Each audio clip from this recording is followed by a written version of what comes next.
C'est même bizarre. Ok. Bonsoir, maman. Bonsoir. Ça va? Ça va et toi? Ça va, par la grâce de Dieu.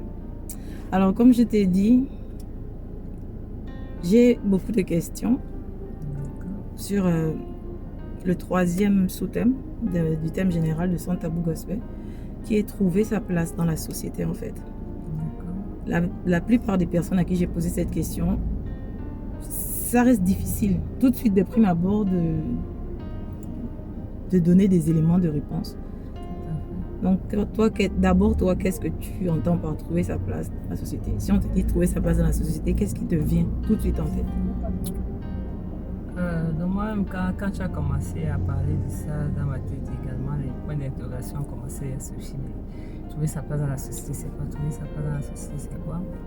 Mais en tant que chrétienne, je vais dire que je vais commencer par dire qu'en fait, selon ce que la Bible nous dit dans Jérémie, quand Dieu dit à Jérémie, avant que tu ne sois dans le ventre de ta maman, je vais paraphraser, je te connaissais. Et avant que tu ne sortes de son ventre, je t'avais choisi en fait. Et je t'avais établi prophète des nations. En fait, nous sommes créés par Dieu et nous sommes formés par Dieu et envoyés sur terre pour une mission. Ok. En fait, tant qu'on n'a pas trouvé la mission divine, on ne peut pas dire qu'on a trouvé sa place dans la société. Ok. Donc, je pense que notre place dans la société, on trouve sa place quand on trouve son appel, quand on trouve la mission pour laquelle Dieu nous a envoyés. Parce que la Bible dit que toutes choses ont été créées en Dieu, par Dieu et pour Dieu. Donc, nous sommes créés, formés pour glorifier Dieu, pour la gloire de Dieu. Et tant qu'on n'est pas rentré là-dedans, on se cherche. Donc, pour moi, en réalité, trouver sa place dans la société se résume à trouver sa mission sur terre. Donc, à se rapprocher de Dieu, à se rapprocher de notre Créateur, de celui qui nous a envoyés sur terre. Et ça passe pour nous les chrétiens. Et je pense que c'est la vérité par accepter Jésus-Christ. Pourquoi? Parce que la Bible dit que pour ceux qu'il a connus d'avance, je paraphrase aussi, il les a prédestinés à être à l'image et à la ressemblance de son Fils. Donc, nous tous qui sommes connus d'avance, nous sommes prédestinés. C'est-à-dire, notre prédestiné, c'est être à l'image et à la ressemblance de Christ. Et tu ne peux pas être à l'image et à la ressemblance de Christ sans avoir accepté Jésus-Christ comme Seigneur et Sauveur. Donc, c'est le commencement en fait. C'est le B.A.B.A. Et quand on est prédestiné, et pour ceux qui sont prédestinés, pour ceux qu'il a prédestinés, il les a appelés. Pour ceux qu'il a appelés, il les a justifiés. Pour ceux qu'il a justifiés, il les a glorifiés. En fait, la glorification, c'est l'étape où justement tu manifestes de façon visible ton appel en fait. Véritablement pourquoi tu as été appelé sur terre. Donc, pour moi, trouver sa place dans la société, c'est en fait trouver sa mission sur terre, sa mission divine. Et ça passe par le fait de revenir à Christ, de revenir à Dieu, de se reconnecter au Créateur. My God, trop de vérité pour un B.A.B.A, trop de vérité. Mais pourquoi c'est dur pour les chrétiens, pour les enfants de Dieu? Pourquoi c'est autant dur, sachant que les Écritures sont à notre portée? Là, si tu poses la question à un chrétien, moi je ne parle pas vraiment de ceux qui sont clopins, hein? Mais pourquoi c'est autant dur? Pourtant, si on me pose la question, oui, je connais cette parole, je l'ai déjà entendue, je sais que oui, Dieu a des plans de bonheur pour moi, tout ça, mais pourquoi c'est autant dur? Et comme tu l'as dit, j'ai vraiment apprécié, arriver surtout à la glorification. Parce que même il y en a beaucoup qui peuvent connaître, mais n'arrivent pas à cet état manifeste-là.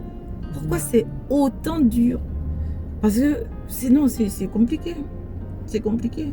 Tout à fait. Et effectivement, la vie chrétienne est assez complexe. Le pasteur Amadou Karambiri pouvait dire comme ça que la vie chrétienne n'est pas compliquée, elle est complexe.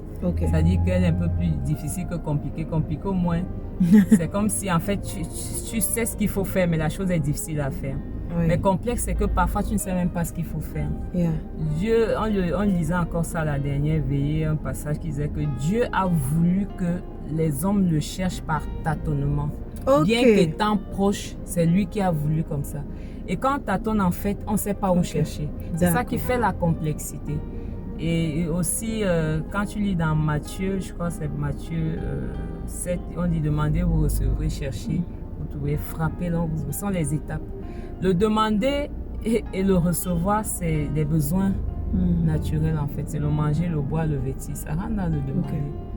Mais maintenant, le chercher là, c'est le niveau un peu spirituel, le niveau où on cherche à comprendre notre appel, à connaître Dieu, à se rapprocher davantage de Dieu. Là, on cherche Dieu, ce n'est plus manger. Le manger, c'est plus le basique. C'est plus le basique. On monte un peu.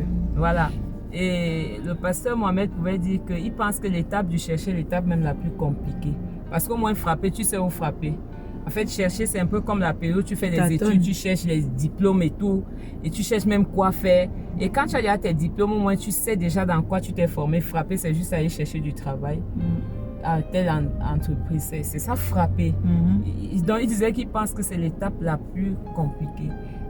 Voilà. Parce que Dieu l'a voulu ainsi. Parce que Dieu l'a voulu ainsi. Et je pense que peut-être le fait de chercher, quand tu cherches, tu prends conscience de l'importance, du caractère précieux. Quelque chose que tu as obtenu sans effort, parfois, tu ne réalises pas l'importance de cette chose.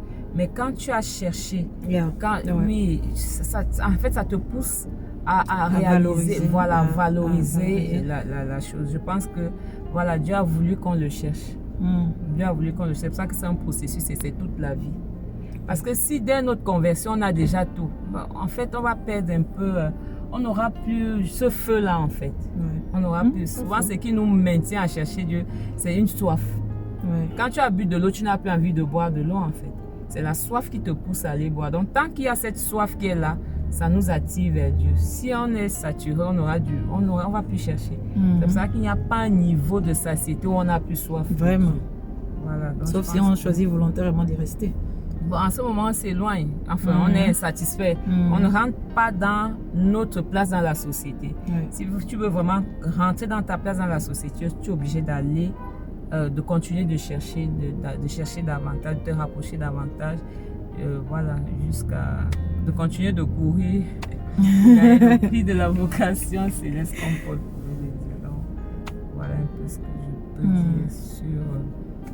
à la base de la parole. Voilà. C'est très profond. Maintenant, si on passe comme dans un entonnoir, toi maintenant, de manière personnelle, à quel moment de ta vie tu as eu le déclic sur justement trouver ta place dans cette société-là? Avant de demander si tu l'as trouvé. Voilà, avant de demander si je l'ai trouvé. Déjà, je ne suis pas sûre que je l'ai déjà trouvé. Je continue de chercher. Vraiment, on réalise qu'on a... Voilà, je continue de chercher, mais je sais que je suis sur la voie parce que Jésus peut dire qu'il est le chemin. Il est la vérité, il est la vie. En fait, le chemin de quoi? Le chemin de notre destinée. Donc, si quand tu es en Christ, tant que tu le suis, qu'il est ton Seigneur, tu es sur le chemin. Voilà, il n'est pas toujours tout droit, mais tu es déjà sur le chemin. Mais je ne peux pas prétendre l'avoir déjà trouvé. Moi-même, je me cherche encore. Alors, à quel moment... Ça fait bizarre quand une maman te dit je me cherche encore. Oui, non, je me cherche encore en Christ, on se cherche. On se cherche. Parfois, on peut faire 20 ans, 30 ans même de chrétienté. Et c'est après ça qu'on trouve son chemin. Ça peut être plus ou moins... Voilà, long en fonction. On peut même avoir une idée de ça, à quoi Dieu nous appelle. Mais dire qu'on est déjà en train de fonctionner là, parfois il faut du temps. Parce que il y a beaucoup de choses à travailler. Alors moi, de façon personnelle, comme je t'ai dit, je me cherche encore, mais je suis sur le chemin. À quel moment j'ai su que voilà, il fallait que je trouve ma place dans la société? Je vais dire, ça va peut-être partir de ma conversion en tant que Jésus comme Seigneur. Parce que très jeune, peut-être autour de 13-14 ans, j'avais fait la prière de salut, donc j'ai accepté Jésus comme sauveur parce que c'était de tout mon cœur et je pense que le Saint-Esprit à ce moment-là est vraiment venu parce qu'il y a eu beaucoup de transformations. Quand je vois mon passé, mon enfance et ce que je suis devenue aujourd'hui, c'est deux personnalités en termes de caractère. Donc, je pense que c'est le Saint-Esprit qui peut faire ce travail énorme en nous. Voilà. Donc, je suis partie de quelqu'un de très impulsif, de rancunière, de capricieuse, de lunatique, à quelqu'un d'émotionnellement un peu plus stable. Aujourd'hui, même quand j'en parle, les gens n'arrivent pas à voir, mais vraiment c'était... Et moi-même, j'allais pas y croire. Hein. Non, c'était extrême. Tu dégages de la douceur. Maintenant. Voilà, c'était extrême. Donc, il a fait sortir cette douceur qui était cachée. et ce côté, je vais dire autoritaire, il a mis plutôt à l'intérieur pour autre chose. Donc ça, c'est le Saint-Esprit qui le fait. Mais Jésus n'était pas forcément mon Seigneur. Et ce n'est qu'en 2017 que voilà, je fais à nouveau cette rencontre avec le Seigneur. Et là, c'est le début. Et depuis ce temps, voilà, on essaye d'avancer dans les enseignements, dans la prière. Des choses, on comprend au fur et à mesure des choses qu'on ne comprenait pas avant.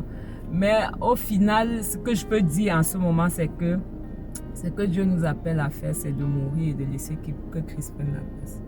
C'est vraiment la mort. C'est la mort. Oui. Parce qu'en fait, tant qu'on n'a pas accepté cette mort-là, on ne permet pas à Christ de prendre toute la place en nous. Et donc, du coup, c'est difficile que Dieu nous amène à ce niveau, justement, au but de notre vie, de façon, voilà. Et c'est vraiment la mort, c'est pas le jeu, c'est la mort à tout ce à quoi on tient. Voilà. Le Seigneur veut prendre ça. Enfin, c'est ce que je comprends en ce qui me concerne personnellement. Et parfois, ce sont des choses qui semblent être bonnes. L'éducation, les valeurs, les principes. Mais le Seigneur, à un moment, te dit, tu lui donnes tout. Et lui, c'est lui qui rebâtit. Aïe, la partie là. Voilà, c'est la partie là. C'est la partie là. C'est la partie là. C'est la partie là, en fait. Mais souvent, chaque fois qu'on a accepté de mourir dans un domaine, on réalise qu'en fait, on a perdu du temps. C'est paradoxal. Oui, mais c'est pas toujours évident. C'est comme si à un moment, tu es comme aveuglé, il y a comme un voile. Et puis à un autre moment, le Seigneur enlève le voile et te donne la capacité, la force de pouvoir le faire. Et donc, c'est un processus. C'est un processus. Mais voilà, quand on est rentré là-dedans, on n'a pas envie de faire demi-tour. En tout cas, parfois ça peut être complexe, on peut pleurer, mais on veut continuer. Par la grâce de Dieu, bien sûr. Par la grâce. Par contre, ça m'amène à soulever un autre point. Lorsqu'on veut trouver sa place, ou bien qu'on est conscient déjà de quelque chose, d'un départ, comme tu as dit, il y a un déclic qui se passe, que bon, ok, à partir de cet instant-là, je fais le choix de... Ok, ça va être peut-être difficile, mais je choisis de suivre. Je choisis d'accepter le brisement. Je choisis plein d'autres choses pour ce chemin-là. Mais il y a quelque chose qui se passe qu'on oublie, c'est que pendant que moi, j'ai des informations sur ma place dans la société, les autres autour ne l'ont pas forcément. Quels sont les défis? C'est comment traiter avec ça, en fait? Parce que moi, je peux être conscient que, bon, justement en cherchant Dieu, je me trouve aussi. Et donc, comme je me trouve, mais les autres autour, non. Ça se passe avec moi et Dieu seulement. Les autres autour s'en foutent. Ils ne sont pas là pour dire que, ouais, on est d'accord avec ta place en question. Ils peuvent lutter contre ça. Et comment on réagit face à ça? Alors, en fait, quand on lit les Écritures, on comprend que la nature... La Bible dit que tout genou dans les cieux, sur la terre et sous la terre fléchit au nom de Jésus. En fait, par ce passage, tu comprends que la nature entière obéit à son créateur. Donc, plus nous ici, notre challenge, c'est de ressembler de plus en plus à Jésus, c'est-à-dire de laisser de plus en plus Christ être vu au travers de nous. Plus Christ est vu au travers de nous, plus la nature se plie. C'est-à-dire quoi? Si toi tu restes focus à chercher à ressembler, parce que pour rentrer dans pour en fait trouver ta place, la clé ici c'est de chercher à ressembler à Jésus-Christ, de chercher à l'image et à la ressemblance de Jésus. L'image c'est le caractère, la ressemblance c'est la façon de faire. Comment Christ fonctionne, comment il agissait. Le caractère, c'est peut-être l'amour, c'est la joie, c'est ce que tu manifestes. la façon de faire, c'est comment il faisait. Est-ce qu'il évangélisait? Est-ce qu'il édifiait les gens? Est-ce qu'il guérissait? En fait, c'est ça la ressemblance, la façon de faire. L'image, c'est le caractère. Plus, en fait, Christ sera vu. C'est-à-dire, plus tu vas travailler à ressembler à Jésus, à Christ, par la parole, en obéissant à la parole par le Saint-Esprit, plus la nature va se plier, en fait. Tu n'as pas à chercher à convaincre les gens. Tu as à chercher à ressembler à Christ et les gens seront convaincus. Parce qu'ils ne vont plus te voir toi, mais ils vont voir Dieu. En fait, la vie de Dieu qui va sortir de toi va les convaincre sans que tu ne fasses un effort. Voilà. Et donc, de façon naturelle, les gens vont reconnaître ta place. Tu n'auras pas à leur dire c'est ma place. Ils vont reconnaître que non, elle, c'est sa place. Voilà. C'est pas faux en plus, c'est vrai. Donc c'est ça, donc souvent on lutte à chercher à convaincre les gens, non. Pas faux. Pas faux hein, en plus, c'est vrai. On peut pas en fait, c'est ça le principe. Notre travail, c'est que Dieu nous demande, c'est de laisser, de travailler à ce que Christ soit vu au travers de nous. Ça, c'est notre rôle, c'est notre pas en obéissant à la parole, ça passe par l'obéissance, la soumission. Essentiellement, l'obéissance, la soumission, chercher le Seigneur, se rapprocher, parce que pour connaître la volonté de Dieu, il faut se rapprocher de lui. Il faut, et obéir à sa parole. Et il faut l'aimer en fait. L'aimer, c'est obéir à ses commandements. C'est ça, aimer Dieu.